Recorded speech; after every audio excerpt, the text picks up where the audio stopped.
Ramazani është emri i muajit të 9 të vitit kalendarik islam anor, në të cilin sipas traditës islame Muhamedi a.s. mori shpalljen e Kur'anit si udhërues për njerëzit me drejtësi dhe shpëtim. Pyetja vjen, si ta presim muajin e shenjtë të Ramazanit, pasi që kemi edhe 90 disa ditë, si 80 ditë. Unë të gjithë teleshikuesve tani që na shikojnë në këto momente, ju kisha sugjeru të lexojnë librin Fuqia e Agjerimit.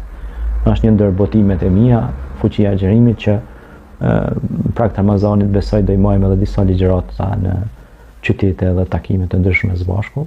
Son zakonisht për Ramazan çdo ditë ka pas takime dhe ligjërime me xhamate të ndryshme, me studius, me shkencëtar, kemi pas takime të ndryshme, ku kemi bisedu për fuqinë e agjerimit në aspektin shpirtëror, mendor, fizik, psiqik, social, e kështu me radhë, dhe si të përgatitemi ashtu si që përgatiten gjeneratat e orta, shokët e Muhamedit a.s.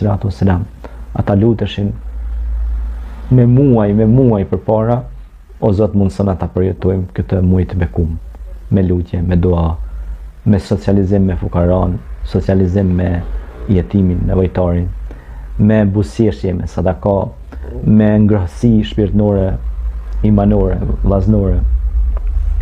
Agjerimi nuk është abstenim ndalim vetëm pe ushqimit, hajës dhe pijes, po është edhe ndalim nga veprimet, fjalët, gjestet e këqija. Agjerimi është bo obligim për besimtarët.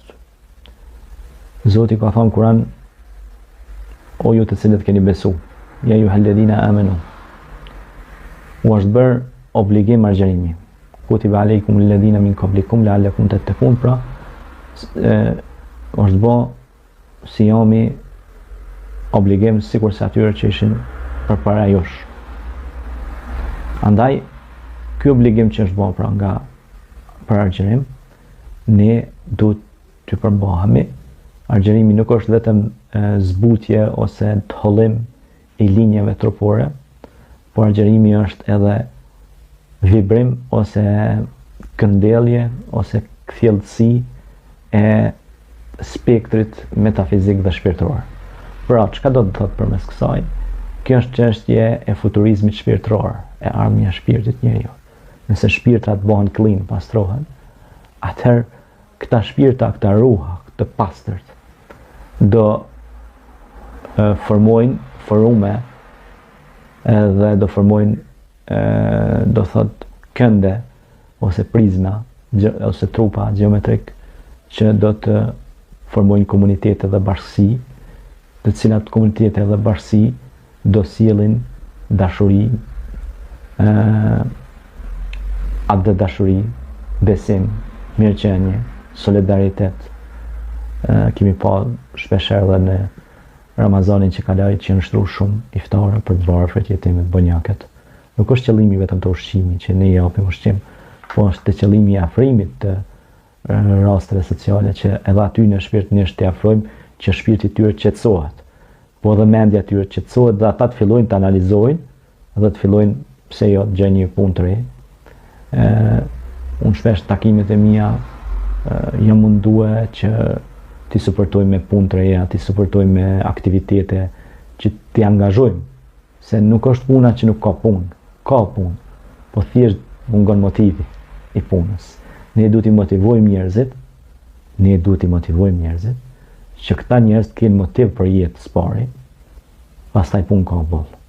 Unë shpesh herë them, vetëm një kodër nëse shkojmë këtu, prej këtu ku jemi ulur, nëse marrim, po them 1 kilometër larg nesh, është një kodër. Në atë kodër ekziston trumza, është një çaj bimor. Ekziston boranica, ekziston aronia, ekzistojnë fruta, pemë, perime, ekziston nikel, kobalt, hekur, alumin. Çka do të thotë përmes kësaj? Ka pasuri të mëdha toka. Zoti ka dhënë shumë pasuri në tokë. S'po shkojmë qiell. Sa të fillojmë pasuri tjera. s'po shkojmë te aerodinamika, nuk po shkojmë te sistemi solar, solarium, ka kompani që merren vetëm me ndriçime, solarium.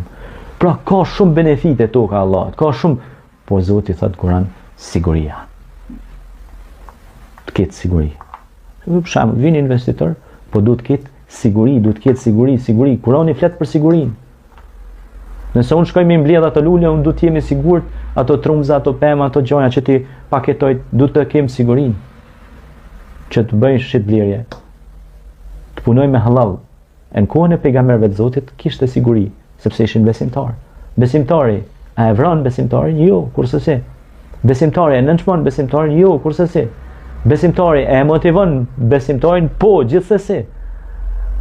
Besimtari a bashkëpunon punë të mira, shitblerje halal, tregti halal, punë halal? Po, gjithsesi.